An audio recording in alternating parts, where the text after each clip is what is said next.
আসসালামু আলাইকুম। দেশ এবং দেশের বাইরে যে যেখান থেকে শুনছেন সবাইকে স্পোর্টস বাংলা আপডেট চ্যানেল থেকে জানাচ্ছি শুভেচ্ছা। চলে এলাম আরও কিছু নতুন আপডেট নিয়ে। হামজা চৌধুরীর ফুটবলার হয়ে ওঠার গল্পটি লড়াকু মানসিকতা এবং শেকড়ের প্রতি গভীর টানের এক অনন্য মিশেল। তার এই দীর্ঘ পথ চলার গল্প জানলে অবাক না হয়ে পারা যায় না। আজ এই হামজা চৌধুরী বাংলাদেশের ফুটবলে সবচেয়ে বড় সুপারস্টার। হামজার জন্ম ১৯৯৭ সালে ইংল্যান্ডের লেস্টারশায়ারে। তার মা রাফিয়া চৌধুরী চেয়েছিলেন ছেলে বড় ফুটবলার হোক, তাই মাত্র ৫ বছর বয়সেই তাকে স্থানীয় একটি ক্লাবে ভর্তি করিয়ে দেন। তার বেড়ে ওঠার পেছনে সৎ বাবা মোর্শেদ দেওয়ান চৌধুরীরও বড় অবদান ছিল। পরিবারের বাংলাদেশি খাবারের স্বাদ আর সিলেটি ভাষার আবহের মধ্যেই তিনি বড় হয়েছেন। হামজার মূল ফুটবল ক্যারিয়ার শুরু হয় ৭ বছর বয়সে, যখন তিনি লেস্টার সিটি একাডেমিতে যোগ দেন। দীর্ঘ সময় সেখানে কঠোর পরিশ্রম করে নিজের দক্ষতা প্রমাণ করেন।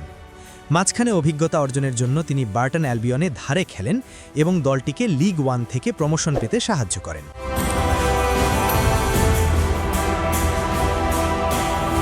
২০১৭ সালে লিভারপুলের বিপক্ষে ম্যাচ দিয়ে লেস্টার সিটির মূল দলে তার অভিষেক হয়।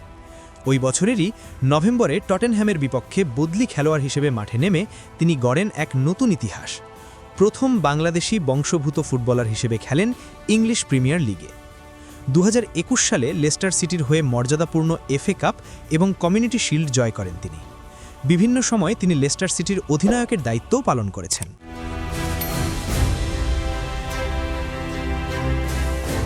হামজা ইংল্যান্ডের অনূর্ধ্ব ২১ দলের হয়ে খেলেছেন, কিন্তু তার মনে সবসময় ছিল নিজের আদিভূমি বাংলাদেশের হয়ে খেলার স্বপ্ন।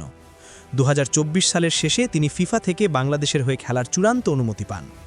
২৫ মার্চ ২০২৫ তারিখে এশিয়ান কাপ বাছাই পর্বে ভারতের বিপক্ষে ম্যাচ দিয়ে তার লাল সবুজের জার্সিতে অভিষেক হয়। ৪ জুন ২০২৫-এ ভুটানের বিপক্ষে একটি প্রীতি ম্যাচে দর্শনীয় হেরে তিনি নিজের প্রথম আন্তর্জাতিক গোলটি করেন।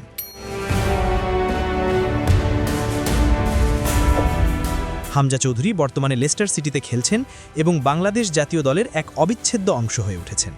তার এই গল্প স্বপ্নজয়ী হওয়ার পাশাপাশি শেকড়কে ভুলে না যাওয়ার এক বড় অনুপ্রেরণা। আপাতত এ পর্যন্তই। সবাই ভালো থাকুন, সুস্থ থাকুন, নিরাপদে থাকুন, এই প্রত্যাশায় আল্লাহ হাফেজ।